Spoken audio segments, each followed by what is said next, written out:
औज़ुबिल्लाहिमिनश्शैतानिर्रजीम बिस्मिल्लाहिर्रहमानिर्रहीम अस्सलामु अलैकुम रहमतुल्लाहि व बरकातुहू। हदीस मुबारक है कि आप सल्लल्लाहु अलैहि वसल्लम से पूछा गया कि या रसूलल्लाह जन्नत कितनी दूर है। तो आप सल्लल्लाहु अलैहि वसल्लम ने इरशाद फरमाया जन्नत 2 कदम पर है। पहला कदम नफ्स पे रख दो, दूसरा कदम जन्नत में होगा। सुबहान अल्लाह।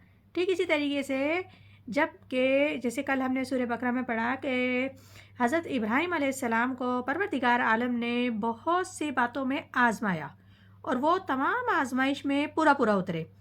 तो फिर परवरदिगार ने इरशाद कहा कि मैं आपको पेशवा बनाऊंगा लोगों का।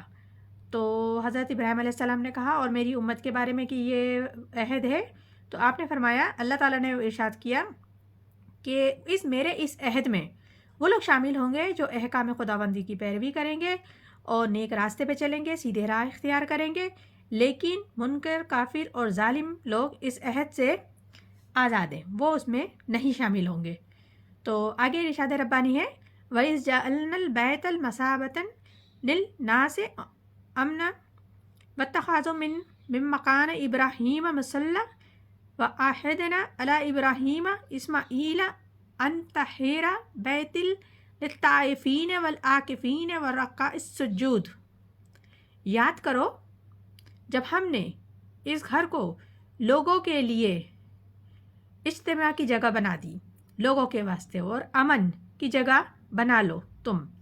इब्राहिम के खड़े होने की जगह को नमाज की जगह हुक्म दिया गया और हमने इब्राहिम और इस्माइल को कहा कि पाक रखो मेरे घर को वास्ते लोग तवाफ़ करने वालों के लिए, एतकाफ़ करने वालों के लिए, रुकू और सजदा करने वालों के लिए।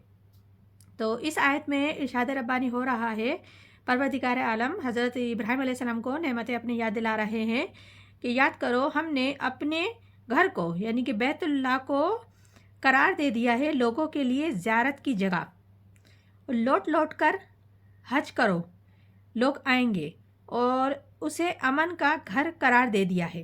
और फिर हमने हुक्म दिया कि मकाम इब्राहीम को अपनी जाए नमाज बना लो, यानी कि नमाज पढ़ने की जगह बना लो।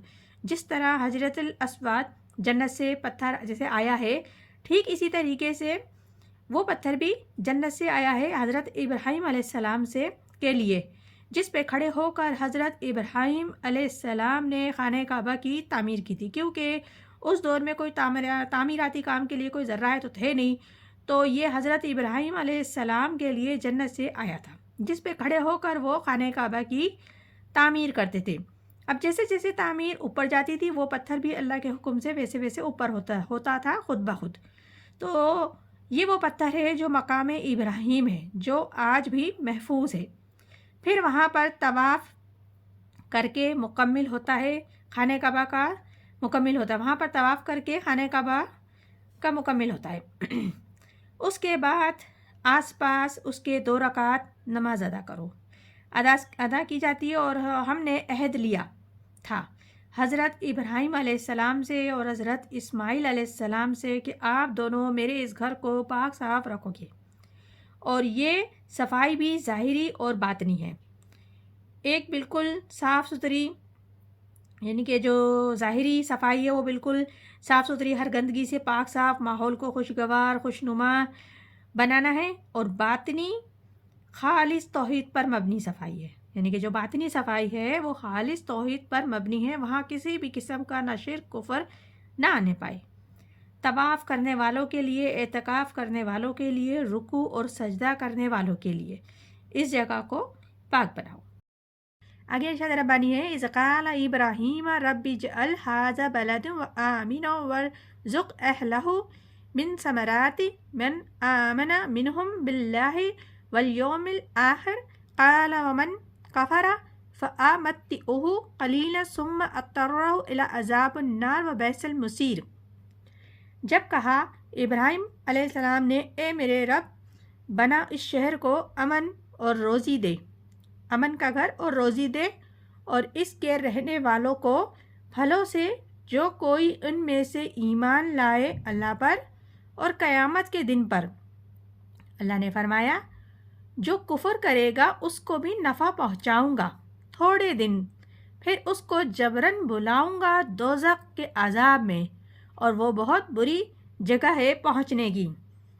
اس آیت میں پروردگار عالم یاد کروا رہے ہیں حضرت ابراہیم علیہ السلام کو کہ یاد کرو جب ابراہیم علیہ السلام نے کہا تھا اے میرے پروردگار اس گھر کو امن کی جگہ بنا دیں اور اس کے رہنے والوں کو آباد ہونے والے یعنی کہ بنی اسماعیل کے لیے ان کو رزق عطا فرما پھلوں کا میووں کا، اور جو بھی ان میں سے نیک عمل کرے اور ہدایت کے راستے پر چلے، ایمان لائے اللہ پر، روز قیامت پر۔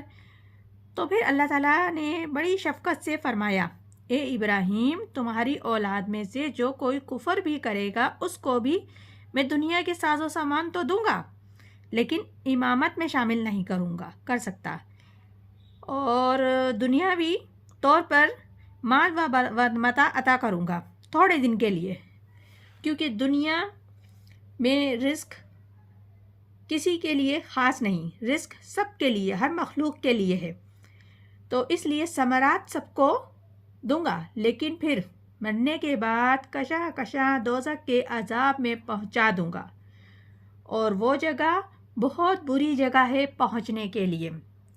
تو یہ سورہ بقر ہے جس کا بھی ہم نے 2 صورتوں کا ترجمہ تفسیر و خلاصہ بیان کیا ہے۔ پروردگار عالم ہم سب کو صحیح طریقے سے پڑھنے کی توفیق عطا فرمائے اور ہدایت پہ چلنے کی توفیق عطا فرمائے۔ یہ قرآن پاک ہمارے لیے زندگی گزارنے کے لیے بہترین نمونہ ہے۔ اس میں سے جو بھی اپنی اصلاح کرے گا اور اس کے اصولوں کو ایکسیپٹ کرے گا اور اپنائے گا تو وہ کامیاب ترین انسان بن جائے گا، دنیا میں بھی اور آخرت میں تو ہے ہی اللہ تعالیٰ کا انعام۔ تو آگے بھی مزید ہم سورہ بقرہ کی آیتوں کا ترجمہ کریں گے انشاءاللہ تعالیٰ، اور اللہ تعالیٰ ہم سب کو جزائے خیر عطا فرمائے، صحیح طریقے سے پڑھنے کی ہدایت عطا فرمائے، آمین ثم آمین، جزاک اللہ۔